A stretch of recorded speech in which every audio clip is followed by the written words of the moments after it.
कोई शख्स अगर अपने आप को लाहौरी अमृतसरी कहता हो कि जनाब जी असी तां लाहौरी हैं लेकिन अंबरसरी हैं, लाहौरी अंबरसरी, तो ऐसा एक शख्स था जो अपने आप को लाहौरी अंबरसरिया कहता था और उस शख्स का नाम था, उर्दू का वो एक नामी गिरामी राइटर था, ए हमीद।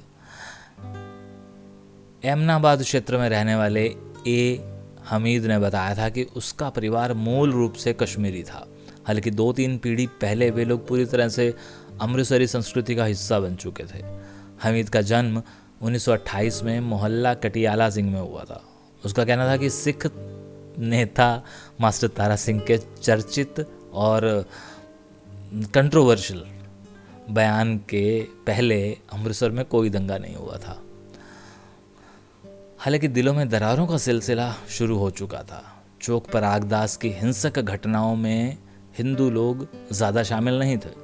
वैसे मेरे जैसे कई मुस्लिमों को यह यकीन भी था कि अमृतसर पाकिस्तान का हिस्सा बनेगा, इसलिए आखिरी वक्त तक यानी कि 13 अगस्त के आसपास तक मुस्लिम परिवारों को बड़े पैमाने पर पलायन शुरू नहीं हुआ था। मुस्लिम परिवारों का बड़े पैमाने पर पलायन शुरू नहीं हुआ था। पलायन यानी कि मूवमेंट जो थी कि आने और जाने की, वो शुरू नहीं हुई थी।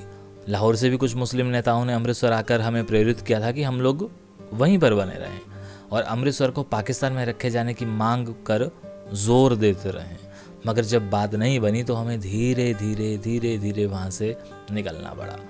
सिर्फ वही मुस्लिम मारे गए थे जो हिंदू सिख बहुल इलाकों में रहते थे, लेकिन यह भी एक हकीकत थी कि बहुत सारे हिंदू कामरेडों ने हमारी मदद की थी। उन्होंने कुरान शरीफ की कुछ प्रतियां जो उन्होंने दंगाइयों के हाथों जलने से बचाई थी वो हमें सौंपी।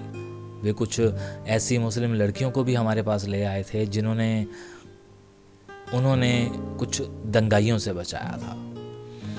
कुल मिलाकर अन्य शहरों की तुलना में अमृतसर शहर में ज़्यादा कत्लो गारत नहीं हुई थी। हमीद का कहना था कि यह अलग बात है कि पाकिस्तान बनने के बाद भी हमारा मुल्क एक वेलफेयर स्टेट नहीं बन पाया, लेकिन यह भी तय है कि यदि विभाजन ना होता तो हम मुसलमानों को वहाँ दबकर और अपेक्षित तरीके से ही रहना पड़ता। मैंने इस बारे में हमीद को कुछ स्पष्टीकरण देने की कोशिश की थी। मैं कौन? केशव नहीं, डॉक्टर चंद्र त्रिखा साहब ने। मगर उन्होंने मुझे रोक दिया।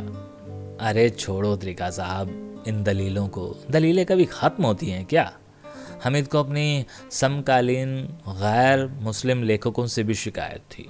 मसलन उपेंद्र नाथ अश्क को वह कट्टर हिंदू लेखक मानता था। उसका कहना था कि अश्क जैसे लेखकों के लिए यह एक स्वाभाविक सी बात है ना, क्योंकि उन लोगों के मन में भी पाकिस्तान व मुस्लिमों के लिए दुराग्रह तो थे ही, यानी कि एक तरह से दुश्मनी, दुश्वारी।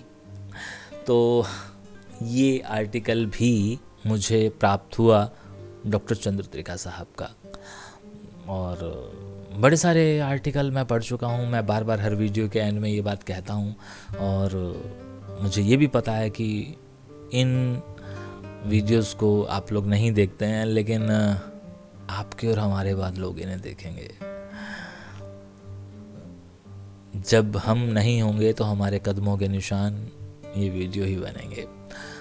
वाकई में कुछ इस तरह की चीज़ें जब सामने आती हैं तो दिल करता है कि पढ़ लिया जाए। आज नहीं तो कल इतिहास की परतें यही खोलेंगे, यही तारीख बनेंगे। चलिए, शुक्रिया। और अगर कोई लाहौरिया अंबरसरी मिले तो उसे ये ज़रूर शेयर कर दीजिएगा, और कोई हमीद साहब को जानता हो तो हमारे कमेंट कर दीजिएगा। शुक्रिया।